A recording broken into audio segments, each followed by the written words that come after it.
Good morning, Combat Aviation Brigade. It is good to see you on this Monday Marriage Minute. My name is Chaplain Daniel.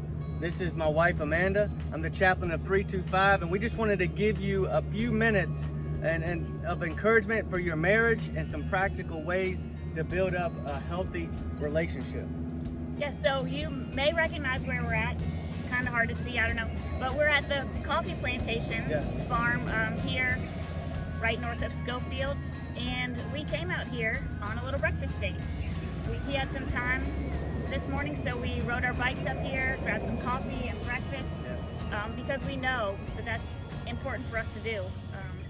Physical bodies, the exercise, and then for our relationship to just spend some time together. That's what we like to do, come up with different creative ways to combine all of it. Right. Knock out more things at once, but and we just encourage other couples to do that too. Find something that you enjoy to do. And it doesn't have to be exercise. It could be maybe you sit down and there's a game or some kind of puzzle that you do together, or maybe it's just a walk around the neighborhood and you talk and have a quick chat.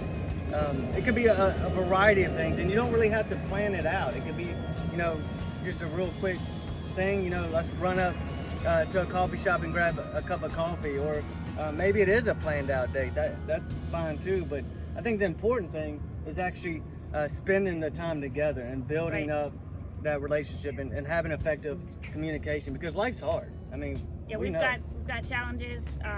Like the rest of the world is in pandemic mode, but we've got challenges as Army couples or military couples that they don't even understand. I mean, we've got different schedules, we've got trainings, we've got deployments. Away from family. Yeah, soldiers away.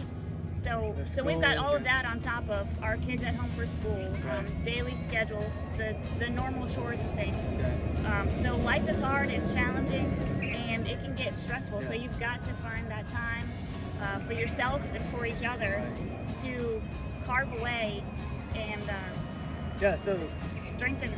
Exactly. Yeah. So we were sitting there, and I mentioned I was looking at my cup of coffee, my white chocolate mocha, and I was thinking, what kind of work did it take to make this cup of coffee? And so this place actually has a little garden out back, and it has like the coffee trees and has the fruit on the trees that eventually become coffee beans. And as we were walking around, I was like, man, someone took some time to plant these trees and line them up in such a row, and then they had to water them and make sure no animals came and dug them up or messed with them, or the sun didn't scorch it. And so they spent some time even cultivating to make this garden and these trees. And then once the fruit comes about, they have to take it off of the tree. And I don't know the details in the process of making coffee, but it eventually becomes a coffee bean.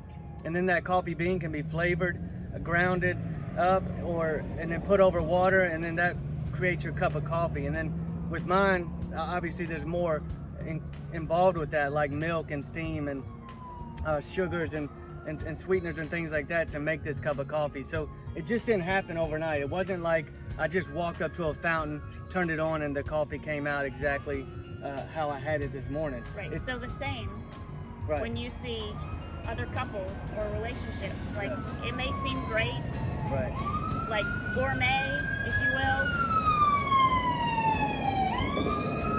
compared to yours, compared to your cup of coffee, but just know that there was a lot of work put into it. It doesn't just happen. Right, like our relationship. I mean, we're coming up on 17 years, and we've had some really good years, but we've had some bad years too. I mean, we faced trials and tribulations, and those challenges that we talked about earlier, those daily challenges, can impact a marriage, especially if you're not doing things like this. Being able to communicate, talk through those things, and really building up a healthy communication habit, but which really creates an environment that wants us to have a marriage that's thriving and not just surviving.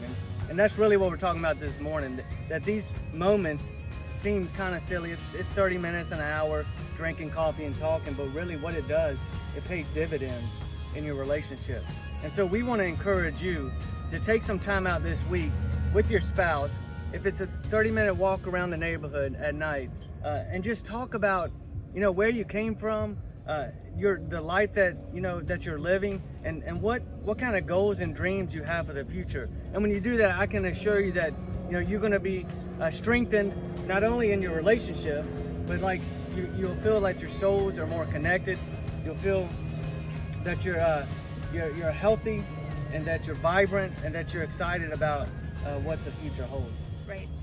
So yeah, take the time. Take the time. Pick the weeds. Yes. You're gonna go under pressure, Yeah. but it'll come out a great drink, a great coffee, a great plant, whatever you're cultivating. If you want your marriage to look like this fantastic garden, then you've got to put the time to cultivate it. And so we encourage you to do so. We're excited about it, and we will see you next Monday for your Monday Marriage Minute with the 25th Cab. Have a good day.